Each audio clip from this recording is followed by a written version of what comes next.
सफला एकादशी व्रत कथा। प्राचीन समय में चंपावती नगरी में महिष्मान नामक एक राजा राज्य करता था। उसके 4 पुत्र थे, जिसमें सबसे बड़े पुत्र का नाम लुम्पक था। वह बहुत ही दुष्ट और पापी था।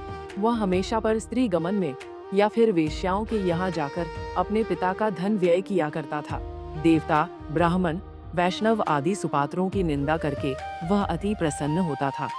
सारी प्रजा उसके कुकर्मों से बहुत दुखी थी, परंतु युवराज होने के कारण सब चुपचाप उसके अत्याचारों को सहन करने को विवश थे और किसी में भी इतना साहस नहीं था कि कोई राजा से उसकी शिकायत करता।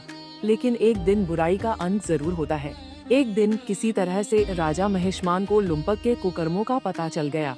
अपने पुत्र के बारे में ऐसी बातें सुनकर राजा अत्यधिक क्रोधित हुआ और उन्होंने लुम्पक को अपने राज्य से निकाल दिया। पिता द्वारा त्यागते ही लुम्पक को किसी ने सहारा नहीं दिया और सभी ने त्याग दिया।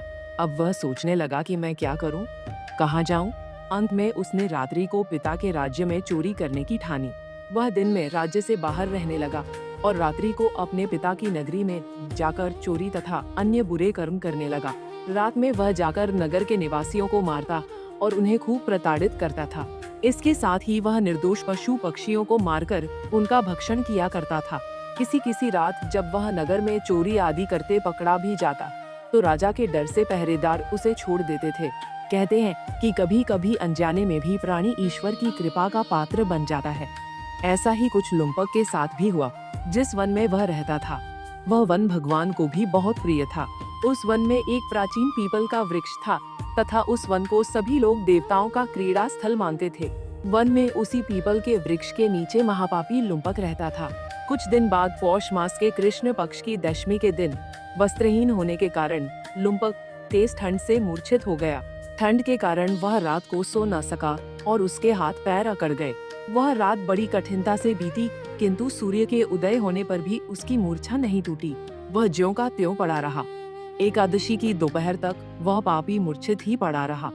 जब सूर्य के तपने से उसे कुछ गर्मी मिली, तब दोपहर में कहीं उसे होश आया और वह अपने स्थान से उठकर किसी प्रकार चलते हुए वन में भोजन की खोज में फिरने लगा। उस दिन वह शिकार करने में असमर्थ था, इसलिए पृथ्वी पर गिरे हुए फलों को लेकर पीपल के वृक्ष के नीचे गया। तब तक भगवान सूर्य अस्ताचल को प्रस्थान कर गए थे। भूखा होने के बाद भी वह उन फलों को न खा सका, क्योंकि कहाँ तो वह नित्य जीवों को मारकर उनका मांस खाता था और कहाँ फल। उसे फल खाना तनिक भी अच्छा नहीं लगा। अतः उसने उन फलों को पीपल की जड़ के पास रख दिया और दुखी होकर बोला, हे ईश्वर, यह फल आपको ही अर्पण है। इन फलों से आप ही तृप्त हो। ऐसा कहकर वह रोने लगा और रात को उसे नींद नहीं आई। वह सारी रात रोता रहा। इस प्रकार उस पापी से अनजाने में ही एकादशी का उपवास हो गया। उस महापापी के इस उपवास तथा रात्रि जागरण से भगवान श्रीहरि अत्यंत प्रसन्न हुए और उसके सभी पाप नष्ट हो गए। सुबह होते ही एक दिव्य रथ अनेक सुंदर वस्तुओं से सजा हुआ आया और उसके सामने खड़ा हो गया।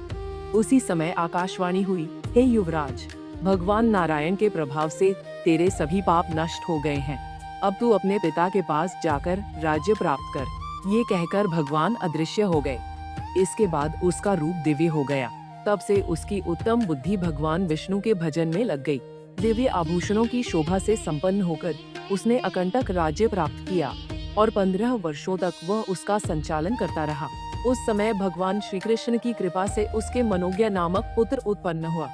जब वह बड़ा हुआ, तब लुम्पक ने तुरंत ही राज्य की ममता छोड़कर उसे पुत्र को सौंप दिया और वह भगवान श्री कृष्ण के समीप चला गया, जहाँ जाकर मनुष्य कभी शोक में नहीं पड़ता।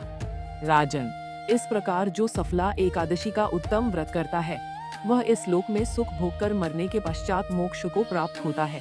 संसार में वे मनुष्य धन्य हैं जो सफला एकादशी के व्रत में लगे रहते हैं। उन्हीं का जन्म सफल है। महाराज, इसकी महिमा को पढ़ने, सुनने तथा उसके अनुसार आचरण करने से मनुष्य राजसूय यज्ञ का फल पाता है।